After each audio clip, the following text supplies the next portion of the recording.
Big boss Kannada season 12 ಶುರುವಾಗಿ 1.5 ತಿಂಗಳು ಕಳೆದಿದೆ. ಫಿನಾಲೆಗೆ ಎಂಟ್ರಿ ಕೊಡಲು ಸ್ಪರ್ಧಿಗಳ ನಡುವೆ ಬಿಗ್ ಫೈಟ್ ಜೋರಾಗಿದೆ. ಇದರ ಮಧ್ಯೆ ಬಿಗ್ ಬಾಸ್ ಶೋನ ಮೈನ್ ಹೈಲೈಟ್ ಆಗಿದ್ದ ಗಿಲ್ಲಿ ನಟ ಹಾಗೂ ಕಾವ್ಯ ಈಗ ದೂರ ಆಗಿದ್ದಾರೆ. ಹಾಗಾದ್ರೆ ಬಿಗ್ ಬಾಸ್ ಮನೆಯ ಕಾವ್ಯ ಮತ್ತು ಗಿಲ್ಲಿ ನಟ ದೂರ ಆಗಿದ್ಯಾಕೆ? ಇಬ್ಬರ ನಡುವೆ ಮಾತುಗಳೇ ಮುಳುವಾದ್ವಾ? ರೇಗಿಸೋದೆ ಇಲ್ಲಿ ಬಿರುಕಿಗೆ ಕಾರಣ ಆಯ್ತಾ ಅನ್ನೋದನ್ನ ಹೇಳ್ತೀವಿ. ಅದಕ್ಕೂ ಮೊದಲು ಬಾಸ್ ಟಿವಿ ಕನ್ನಡ ಚಾನೆಲ್ನ ಸಬ್ಸ್ಕ್ರೈಬ್ ಮಾಡಿ. ಹೌದು, ಬಿಗ್ ಬಾಸ್ ಮನೆಯಲ್ಲಿ ಜಗಳಗಳೇ ಹೆಚ್ಚಾಗಿ ಆಗೋದು ಕಾಮನ್. ಆದರೆ ಜಂಟಿಯಾಗಿಯೇ ಎಂಟ್ರಿ ಕೊಟ್ಟ ಕಾವ್ಯ ಶೈವ ಹಾಗೂ ಗಿಲ್ಲಿ ನಟ ಒಳ್ಳೆಯ ಸ್ನೇಹಿತರು ಆಗಿದ್ದಾರೆ. ಪರಸ್ಪರ ಕಿತ್ತಾಡೋದೇ ಇಲ್ಲ, ಒಬ್ರಿಗೊಬ್ರು ಸಪೋರ್ಟ್ ಮಾಡಿದ್ದಾರೆ ಅಂತಲೂ ಹೇಳೋಕೆ ಆಗೋದಿಲ್ಲ.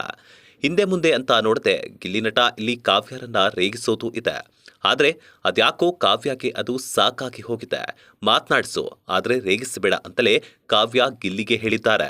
ಇದರಿಂದ ಇಬ್ಬರ ನಡುವೆ ಮೌನ ಮುಂದುವರೆದಿದೆ. ಗಿಲ್ಲಿ ಮಾತನಾಡುವುದನ್ನ ನಿಲ್ಲಿಸಿದ್ದಾರೆ.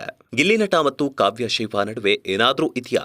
ಪ್ರೀತಿ ಗೀತಿ ಅಂತ ಯೋಚನೆ ಮಾಡಿದ್ರೆ ಆ ರೀತಿ ಏನೂ ಇಲ್ಲ ಅಂತ ಅನ್ಸುತ್ತೆ. ಇದ್ರೂ ಅದು ಗಿಲ್ಲಿಗೆ ಇರಬಹುದು ಅಂತ ಚರ್ಚೆ ಆಗ್ತಿದೆ. ಆದ್ರೀಗ ಗಿಲ್ಲಿ ನಟ ಮಾತನಾಡದೆ ಇದ್ರೆ ಕಾವ್ಯ ಬೇಸರ ಮಾಡಿಕೊಳ್ತಿದ್ದಾರೆ. ಯಾಕೆ ಮಾತಾಡ್ತಿಲ್ಲ ಅಂತಲೂ ಕಾವ್ಯ ಕೇಳಿದ್ದಾರೆ. ಅಲ್ಲದೆ ಗಿಲ್ಲಿ ಏನೇನ್ ಪ್ರಾಬ್ಲಮ್ ಅಂತ ಕೇಳಿದ ಕಾವ್ಯ, ಮಾತು ಬಿಟ್ಟವನು ನೀನೆ, ಯಾಕೆ ಬಿಟ್ಟೆ, ಮಾತನಾಡು ಆದ್ರೆ ರೇಗಿಸಬೇಡ ಅಂತಲೇ ಹೇಳಿದ್ದಾರೆ. ಇದಕ್ಕೆ ಗಿಲ್ಲಿ ನಟ ಒಂದು ಮಾತು ಹೇಳ್ತಾರೆ, ಮಾತಾಡು ಆದ್ರೆ ರೇಗಿಸಬೇಡ ಅಂದ್ರೆ ಆಗೋದಿಲ್ಲ, ಮಾತಾಡಿದ್ರೇನೆ ರೇಗಿಸಬೇಕು ಅನ್ಸುತ್ತೆ, ಅದೇ ಪ್ರಾಬ್ಲಮ್ ಅಂದ್ಮೇಲೆ ಮಾತನಾಡೋದನ್ನೇ ಬಿಟ್ರಾಯ್ತು ಬಿಡು ಅಂತ ನೇರವಾಗಿಯೇ ಹೇಳ್ತಾರೆ. ಇದರಿಂದ ಬೇಸರಗೊಂಡ ಕಾವ್ಯ, ನಾನು ಮೂರನೇ ವ್ಯಕ್ತಿ ಆಗಿದ್ದೇನೆ ಅನಿಸುತ್ತಿದೆ, ನಿನಗೆ ನಾನು ಮೂರನೇ ವ್ಯಕ್ತಿನೇ ಆಗಿರ್ತೇನೆ ಅಂತ ಹೊರಟು ಬಿಡ್ತಾರೆ.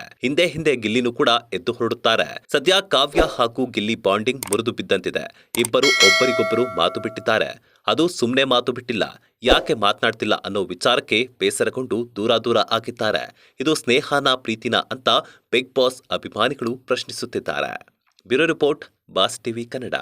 ಲೇಟೆಸ್ಟ್ ಹಾಗೂ ಇಂಟ್ರೆಸ್ಟಿಂಗ್ ಸುದ್ದಿಗಳಿಗಾಗಿ ಬಾಸ್ ಟಿವಿ ಕನ್ನಡ ಚಾನೆಲ್ನ ಸಬ್ಸ್ಕ್ರೈಬ್ ಮಾಡಿ. ಹಾಗೆಯೇ ಬೆಲ್ ಐಕಾನ್ ಪ್ರೆಸ್ ಮಾಡಿ. ಇದರ ಜೊತೆಗೆ ಫೇಸ್ಬುಕ್, ಇನ್ಸ್ಟಾಗ್ರಾಮ್, ಎಕ್ಸ್ ನಲ್ಲೂ ಮಿಸ್ ಮಾಡದೆ ಫಾಲೋ ಮಾಡಿ.